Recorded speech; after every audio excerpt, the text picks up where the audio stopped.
So you have strict parents. You just left your parents' house and you're on your way to university. You're thinking, oh, university life is going to be everything I thought it was going to be. I've already watched Grownish. I know the kind of friends I want to make. I know the kind of things I want to do. I know the kind of people I want to speak to. I personally have no idea. But this is everything I wish I knew about dating in university.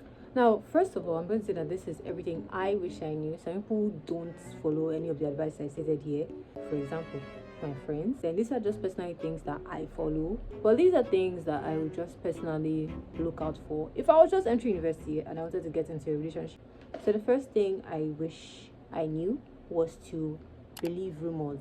You see those rumors that they said, oh, he had 3 girlfriends at one time, and then the guy did 97% of the time it is true. Rather than finding out whether or not that 3% is what is happening to you, my sister, just leave it alone. There's no point figuring out whether or not you are a part of that 3%.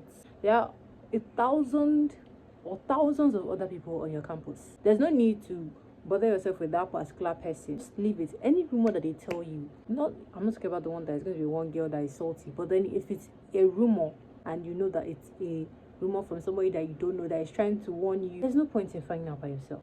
Don't give every guy a chance. Now, I used to be that person that when I first got to university, I thought that people that would say men are scum, men are this, women are scum, I thought all of them were just overreacting, and that not everyone's like that. Most of the men are not really like that. I'm telling you that when you get to that campus, you realize a lot of people are like that. Now, you may not agree with it, but then they know what they are saying. So I used to think that everybody was actually just chill, and then these people were just overreacting about every. Don't say that.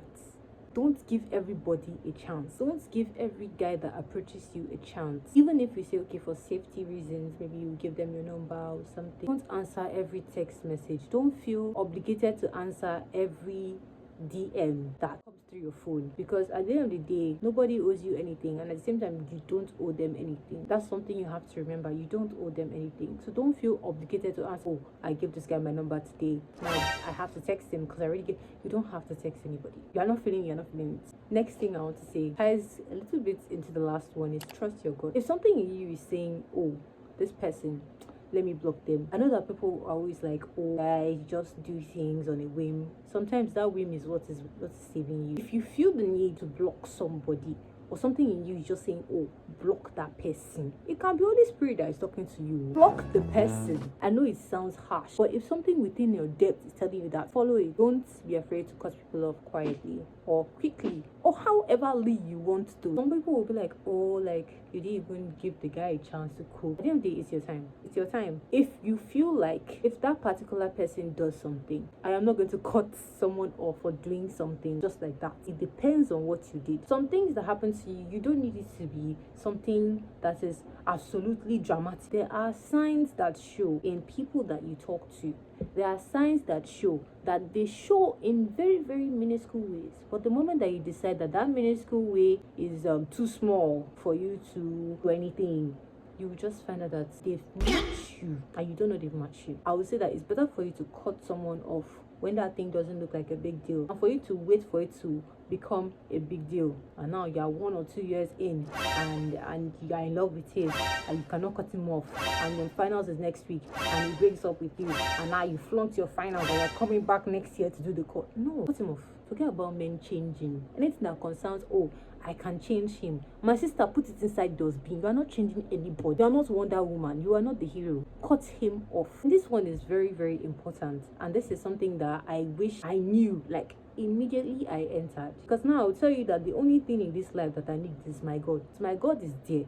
Nothing concerns me and you. There's nothing you can do to me. If my God has said, oh, Olamide, you're a chill girl, nothing can stop your life. There's nothing that can stop my life. So the only thing I really need in this life is my God. So you have to be okay with singleness. The moment that a guy realizes that you hate singleness so much that you want to leave it by all means necessary, he will treat you like absolute crap. They will play in your face. I know that those same guys are going to be like, oh, you're going to die alone, you're going to have 4 cars. If your God has said you are not dying alone, my darling, you're not dying alone. If God has said you are not dying alone, you are not dying alone. Jesus did not say it. Who are you? Because those same people that say, oh, you're going to die alone, you're going to get in, they are not planning on treating you. They're not planning on treating you good. They're not planning on you enjoying yourself. They don't even want you to be happy. When they are done using it, they'll still talk bad about you behind your back. And there are a lot of them in that thing we call university. So the question now is, do you really want to waste your life with an individual that you just got with because you could not stand the thought of being alone? Don't tie your identity to your relationship. Lots of times once you're inside the relationship, it's my man, and you can brag about your man. I don't have any issue with that. Relationship should not be who you are entirely, especially when you are just dating. Let's imagine you're married. I'm not married, so I can't give advice on that. Even this one, it's just it shouldn't be who you are as a person. Your entire identity should not be, oh, you're so and so's girlfriend. You don't have anything else that is going for you other than the fact that you have a boyfriend. Some people would disagree, and everybody has the right to their own opinion. Like, you should be your own person rather than just being someone's girlfriend. The next thing is, don't focus too much on getting into a relationship. I know I said don't be afraid to be single. Don't focus too much on getting into a relationship. The relationship is going to come naturally. You going out to say, oh, this week I must get a boyfriend, you find rubbish. Watch their behavior, see how they react to certain topics, what they think about you and the things you do, the things you're comfortable with, the kind of things they say. If they try to point something out to you, how do they point it out? Do they demean you? Do they use your insecurities against you in an argument? They're trying to be petty and they suddenly say things that don't align with you, or they try to get physical. Watch those things. You shouldn't be too focused on, oh, I must get into a relationship this week. If anybody comes to approach you, watch them. Open your eye and see.